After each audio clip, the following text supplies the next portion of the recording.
ನನಗೆ ಕ್ರಾಂತಿ ವಿಷಯದಲ್ಲಿ ನಂಬಿಕೆ ಇಲ್ಲ. ಬಹಳ ಜನ ಕ್ರಾಂತಿ ಅಂತ ಚರ್ಚೆ ಮಾಡ್ತಾವ್ರೆ. ಆದ್ರೆ ಕ್ರಾಂತಿನೂ ಆಗಲ್ಲ, ವಾಂತಿನೂ ಆಗಲ್ಲ ಇಲ್ಲಿ ನನ್ನ ಅಭಿಪ್ರಾಯದಲ್ಲಿ.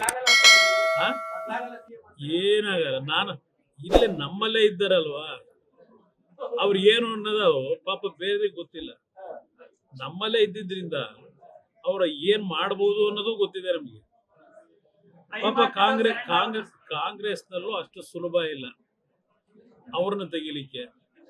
ಅವ್ರ ಏನ್ ಮಾತುಕತೆ ಮಾಡ್ಕೊಂಡ್ರೆ ನಮಗ್ ಸಂಬಂಧ ಇಲ್ಲ.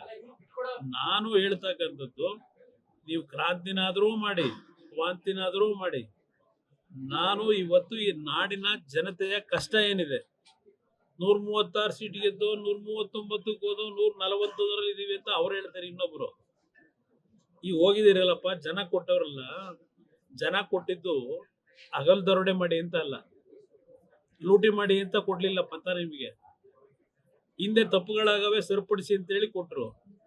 ಈಗ ಅಯ್ಯೋ ಹಿಂದಿದ್ದೆ ಚೆನ್ನಾಗಿತ್ತು ಅಂತಾರೆ. ಆ ಪರಿಸ್ಥಿತಿ ತಂದಿಟ್ಕೊಂಡಿದ್ದೀರಿ.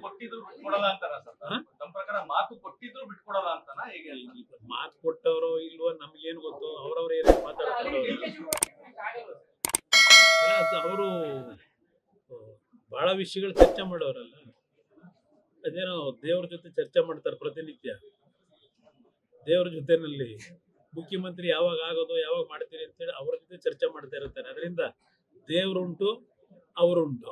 ಲೇಟೆಸ್ಟ್ ಹಾಗೂ ಇಂಟ್ರೆಸ್ಟಿಂಗ್ ಸುದ್ದಿಗಳಿಗಾಗಿ ಬಾಸ್ ಟಿವಿ ಕನ್ನಡ ಚಾನೆಲ್ನ ಸಬ್ಸ್ಕ್ರೈಬ್ ಮಾಡಿ. ಹಾಗೆಯೇ ಬೆಲ್ ಐಕಾನ್ ಪ್ರೆಸ್ ಮಾಡಿ. ಇದರ ಜೊತೆಗೆ ಫೇಸ್ಬುಕ್, ಇನ್ಸ್ಟಾಗ್ರಾಮ್, ಎಕ್ಸ್ನಲ್ಲೂ ಮಿಸ್ ಮಾಡದೆ ಫಾಲೋ ಮಾಡಿ.